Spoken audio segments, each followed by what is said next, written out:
आज 1 हफ्ते से लगातार बारिश हो रही थी और दिल दहला देने वाला अंधेरा छाया हुआ था। सारे गांव में एकदम सन्नाटा पसरा हुआ था। कहीं दूर कुत्ते की भौंकने की आवाज़ आ रही थी। लग रहा था यहाँ कोई बासिंदा ही नहीं है। पर पास के एक मकान में हल्की सी रोशनी दिखाई दे रही थी। इतने में किसी की रोने की आवाज़ आई। किसी ने धीरे से कहा, फिर लड़की हुई है। चारों तरफ खामोशी छा गई। सहसा रोने की आवाज़ भी बंद हो गई। सुबह के 4 बजने को थे। हल्की रोशनी दस्तक देने लगी तो ममता ने राहत की सांस ली। उसे आज ही शहर के लिए गाड़ी पकड़नी थी। कुछ देर बाद चाची ने आवाज़ लगाई, बिटिया चाय बन गई है, आकर पी लो। वो अंगड़ाई लेते हुए बोली, आ रही हूँ चाची। रात में ढंग से सो न सकने के कारण काफ़ी भारीपन लग रहा था। बिस्तर से उठकर वो चाचा जी के पास आ गई और बोली, चाचा जी पानी तो बंद होने का नाम ही नहीं ले रहा है। मैं वापस कैसे जाऊंगी? बिटिया आई हो तो 3-4 हफ्ते रुक कर जाओ। पानी बंद होने के बाद मैं तुम्हें आस-पास घुमा लाऊँगा। तुम्हारे प्रोजेक्ट का क्या हुआ? वो तो पूरा होने से रहा इस बारिश में।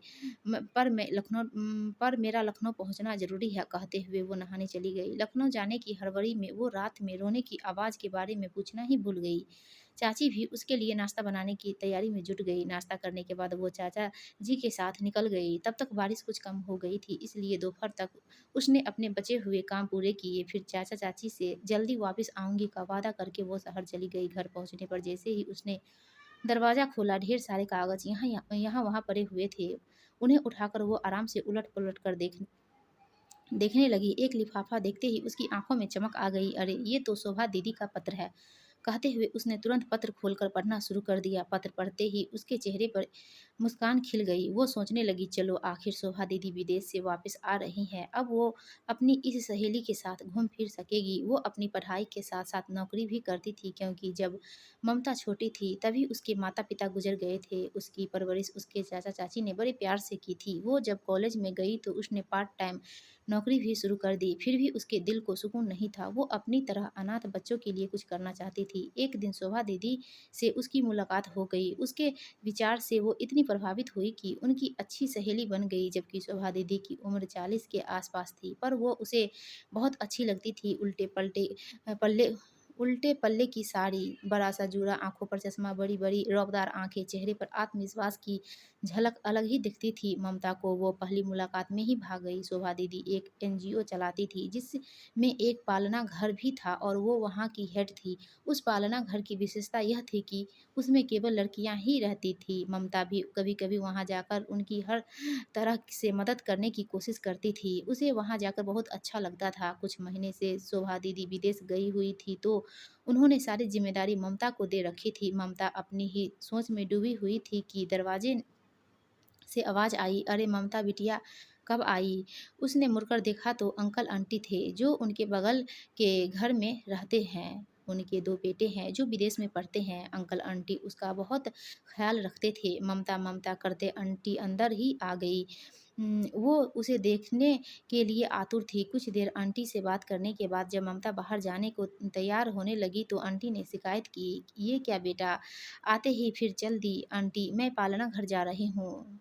आज शोभा दीदी वापस आ गई हैं, कहते हुए वो दरवाजे की तरफ मुड़ी ही थी कि आंटी ने कहा, बेटा पालना घर से लौट कर आओ, फिर तुमसे कुछ बात करनी है। ममता ने एक पल को घूर कर आंटी की तरफ देखा, लेकिन जाने की जल्दी थी, इसलिए वो बिना कुछ कहे आंटी के साथ ही बाहर आ गई। ताला बंद करते हुए वो आंटी से बोली, आंटी शाम को मिलते हैं, फिर आपके हाथ का खाना भी खाऊंगी। आंटी ने हाँ कहते हुए सिर हिलाया और अपने कमरे में चली गई। पालना घर पहुंचते ही बाहर तक बच्चों की आवाज़ आ रही थी, जिसे सुनते ही ममता के चेहरे पर मुस्कान खिल गई। अंदर आते ही सारे बच्चे दीदी दीदी कहते हुए उससे लिपट गए। बच्चे उसे देखकर खुश हो रहे थे। कोई उसे अपनी कार तो कोई अपनी गुड़िया की नई ड्रेस दिखा रहा था। दूर कोने में एक छोटी सी लड़की चुपचाप खड़ी थी। ममता मुस्कुराते हुए बोली, अरे मेरी गुड़िया, अपनी दीदी से बात नहीं करोगी क्या? ममता उसके पास गई तो उस लड़की ने चहकते हुए कहा, दीदी आप मेरे साथ चलो, मुझे आपको कुछ दिखाना है। वो लगभग घसीटते हुए ममता को अंदर ले गई।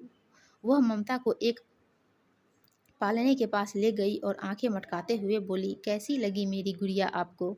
उसने देखा पालने में एक प्यारी सी बच्ची थी, जिसे नीले रंग की फ्रॉक पहनी थी। उसने झुककर उसके गालों को छुआ। वाह कितनी प्यारी है, ये कब आई? अरे तुम आ गई।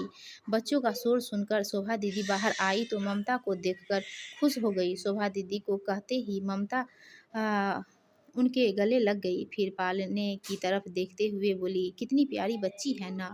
हाँ, बहुत प्यारी है, लेकिन ये अन्य बच्चों की तरह नॉर्मल नहीं है, इसे कोई परेशानी है, इसलिए आज डॉक्टर को बुलाया है। खैर छोड़ो, तुम बताओ तुम्हारा काम कैसा रहा। ठीक ही था, बारिश की वजह से काफ़ी परेशानी हो गई, पर काम पूरा हो गया। तभी सारे बच्चे ने आकर दोनों को घेर लिया, तो ममता ने अपने साथ लाए खिलौने बच्चों में बाँट दिए। उस समय उन बच्चों के चेहरे की खुशी देखने लायक थी। ऐसा लग रहा था मानो सारे जहाँ पा लिया हो। इतने में चाय और गरमा-गरम समोसे आ गए। अरे वाह!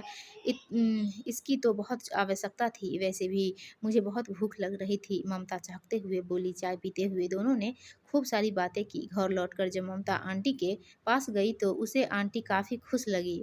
उसने उसने भी छेड़ते हुए पूछ लिया, आंटी सुबह तो कुछ और ही मूड था और अभी कुछ और है। और आंटी शर्माकर उसके गाल पर प्यार से थपकी देते हुए बोली, हट बदमाश कहीं की। और दोनों खिलखिलाकर हंस दी। इतने में अंदर से अंकल भी आ गए और उससे बातें करने लगे। फिर आंटी खाना लगाने में व्यस्त हो गई तो उसने अंकल से पूछा, अंकल अजय अमन की पढ़ाई कैसी चल रही है। पढ़ाई तो बहुत बढ़िया चल रही है, लेकिन अब वो वापस नहीं आना चाहते, वहीं विदेश में ही जॉब करना चाहते हैं। आपने मना नहीं किया, तुम्हें लगता है वो हमारी बात सुनेंगे? फिर अंकल ने कुछ सोचते हुए कहा, बेटा मैंने तुम्हारी आंटी की खातिर एक फैसला लिया है। हम एक बेटी गोद लेना चाहते हैं, इसलिए तुमसे मिलना चाहते थे। तुम्हारे पालना घर में कोई छोटी सी बिटिया हो तो गोद दिला दो। आंटी बोली, बेटा तुम्हारा बहुत एहसान होगा। काम ये तो अपने काम में व्यस्त रहते हैं, पर मैं सारा दिन घर में पड़ी-पड़ी बोर हो जाती हूँ। उसके आने से हमारे घर में खुशियाँ आ जाएगी। वो सब तो ठीक है आंटी, पर आप अपने बच्चों से बात कर लीजिए। बेटा हमने बहुत सोच समझ कर फैसला लिया है। अंकल ने आंटी का साथ देते हुए कहा, ठीक है अंकल, कल सुबह आप मेरे साथ चलिए, देखते हैं मैं क्या कर सकती हूँ। अपने कमरे में लौटते समय भी ममता यही सोच रही थी कि अंकल आंटी ठीक कर रहे हैं। सुबह 9 बजे डोर बेल की आवाज़ से बिस्तर से उठी तो देखा सामने अंकल आंटी खड़े थे। ये क्या, तुम तो तैयार भी नहीं हुई, ये कोई सोने का टाइम है। अंकल प्यार से डांटते हुए बोले, सॉरी, बस 2 मिनट में आती हूँ। वो जल्दी-जल्दी तैयार हुई और फिर सब साथ-साथ पालना घर के लिए रवाना हो गए। वहाँ पहुँचकर अंकल आंटी बहुत खुश थे। उसने सारी बात शोभा दीदी को फ़ोन पर पहले ही बता दी थी। फिर उन्होंने एक-एक कर सारी लड़कियों से अंकल आंटी को मिलवाया। उन्हें कुछ समझ नहीं आ रहा था कि किसे पसंद करे। तभी किसी के रोने की आवाज़ आई। आंटी ने पीछे मुड़कर देखा, झूले में पर बड़ी प्यारी बच्ची थी। दोनों उसे एकटक देखने लगे। आंटी ने उसे अपनी गोद में उठा लिया और प्यार से चूमकर बोली, बेटा हमें यही बेटी चाहिए। पर आंटी ये तो सिर्फ 20 दिन की है और शायद बीमार भी है। आज ही डॉक्टर इसे देखने आए थे। इतने में शोभा दीदी बोली, दोस्तों उस विकलांग बच्ची को अंकल आंटी गोद ले पाए कि नहीं, जानने के लिए कृपया कहानी का पार्ट 2 देखें।